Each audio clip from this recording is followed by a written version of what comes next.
Isa nga pong mapagpalang umaga para sa ating lahat. Maaga nga akong gumising para linisan itong mga gulay na ating gagamitin sa pagluto. Okra at talong, samano pa ng sinangag, tapos may sardinas na may itlog. Sheesh! Mapaparami na naman yung kain natin mamaya. Tapos ko na pala itong hugasan, kaya tara at samahan niyo ako at magluto na tayo. Naghiwa muna pala ako dito ng sibuyas na pula. Gagamitin natin ito sa panggisa at isusunod natin itong kamatis, pangpakinis ng kutis. At isusunod na naman natin dito yung ating bawang, pangtaboy daw ng aswang. Pero dahil wala namang aswang ay gagamitin natin ito sa ating pagluluto. Sunod po ang ating talong, hiniwa ko na lang para gawin nating prito. Nako po, solve na naman tayo dito. At di ko na pinalampas.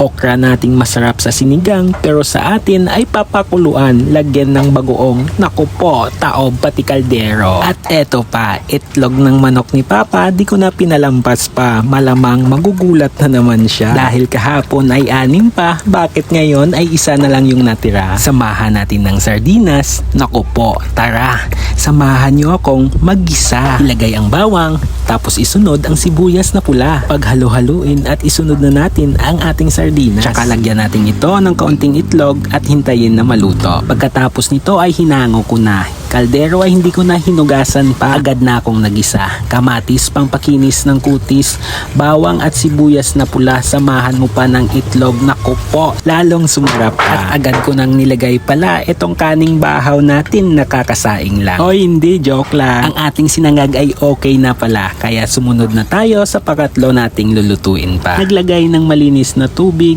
okra natin ay pakuluan. Ako'y nagugutom na, kaya tara, doon na tayo sa ating paboritong pinirito. Nang makita ko ang mantika ay mainit na, nilagay ko na ang talong. Nako po, pati kamay ko ay napasok. Pagkatapos ng ilang minuto ay tara na, nandito na tayo sa exciting part, ang kainan time. So good morning mga kabaks, no? So eto nga po pala yung luto natin. Eto yung sardinas na nilagyan natin ng itlog.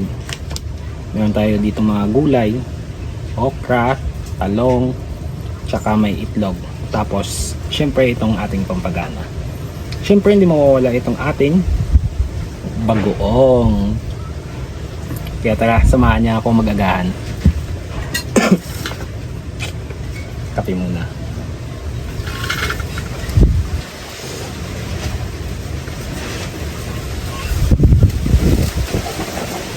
Okra, lagay natin sa bago.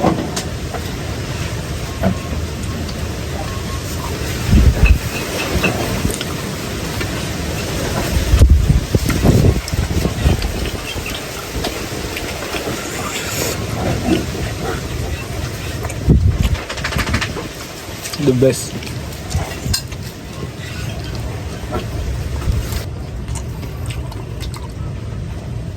Yung talong natin.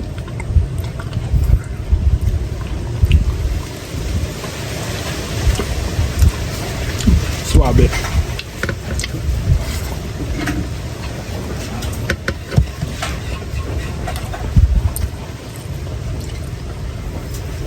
Pampagana.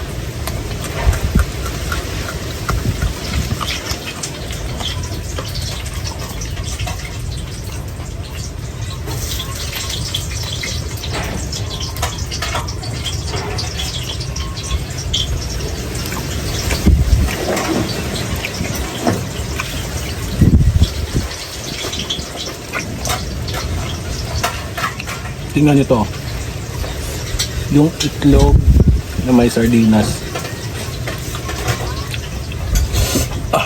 Sheesh!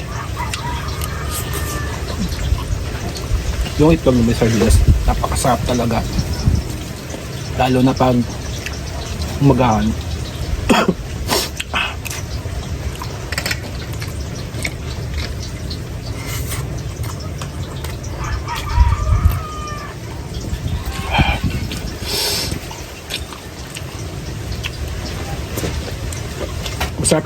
Masarap pag magmagaan tayo, may mga gulay-gulay tayo. Itlog, gulay. Kasi ito para sa akin napakasarap na umagahan. Lagyan pa ng bagoong.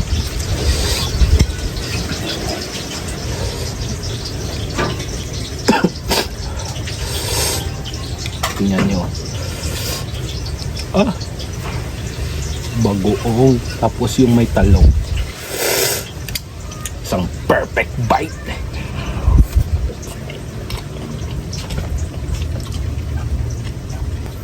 Alam niyo, mahilig talaga ako sa mga gulay-gulay.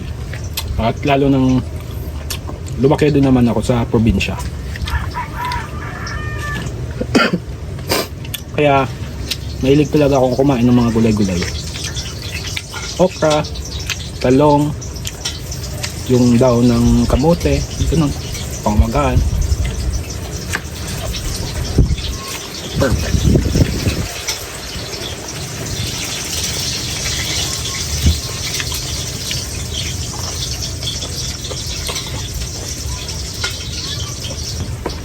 So hanggang dito na lang pala yung video natin ha. Kaya tara, samahan niyo ako, kumain tayo. Isang perfect bite muna. Isang perfect bite para sa inyo mga pre.